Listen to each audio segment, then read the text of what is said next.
Olá pessoal, é verão, tá fazendo um calorão e a gente veio contar para vocês um pouquinho aqui sobre as dificuldades de se produzir salada no verão.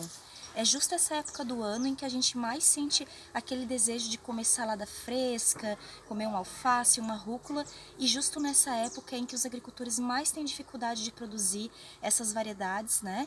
Então, eu vim contar para vocês um pouquinho dos motivos.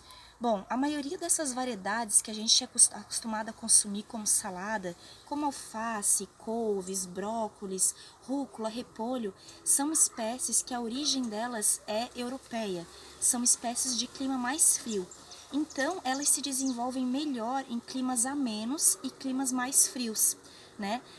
Acontece o desenvolvimento de algumas cultivares de verão, mas ainda assim, no verão, nessa estação, ocorrem situações extremas, períodos prolongados de seca, períodos com excesso de chuva, o excesso causa apodrecimento, favorece doenças, a seca, a planta morre por falta de água, e as altas temperaturas do verão, elas induzem as plantas a florescerem, a passarem do seu período vegetativo, que é o que a gente quer, que são as folhas, para o período reprodutivo, que é como muita gente chama alface espigou, alface penduou, que ela se modifica, muda de textura, fica amarga, leitosa e muda de sabor.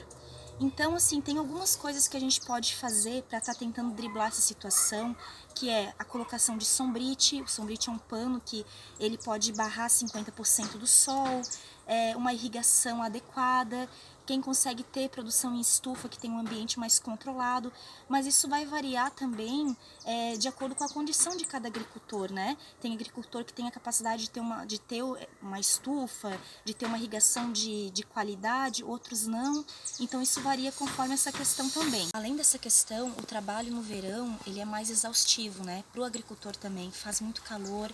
Todas essas questões que foram faladas, elas, mesmo quando se cultivam as hortaliças, normalmente elas são mais pequenas, são colhidas antes para não florescer.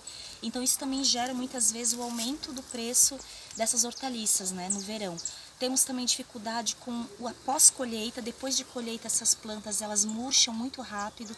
Então quem consegue ter refrigeração melhora o tempo de prateleira. Agricultores que não têm, isso diminui, né, como em feiras.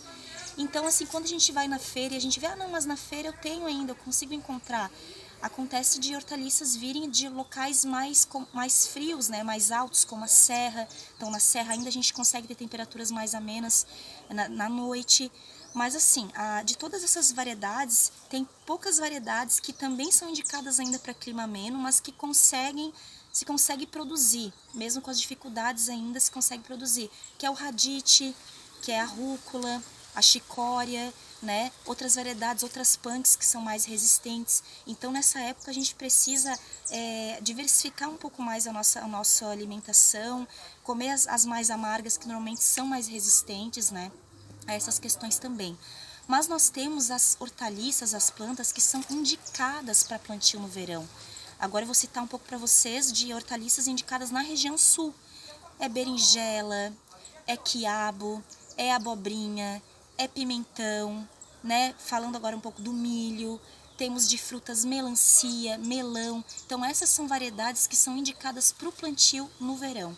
Então a gente, apesar de, né, de querer mais o consumo de hortaliças, de saladas, mas é importante a gente ter essa noção do que é da época. Então eu vim aqui dividir com vocês um pouquinho dessas dificuldades, né, que nós produtores passamos no verão, né? A gente quer ofertar o melhor, a melhor qualidade, a melhor variedade para os consumidores, mas a gente não consegue, muitas vezes, né, tem que passar por todas essas questões, lidar com a natureza em si, né, que ela tem os seus tempos. Então a gente pede sempre a compreensão, né, dos consumidores e que a gente esteja em diálogo para estar juntos construindo esse conhecimento a respeito do que é esse universo da alimentação.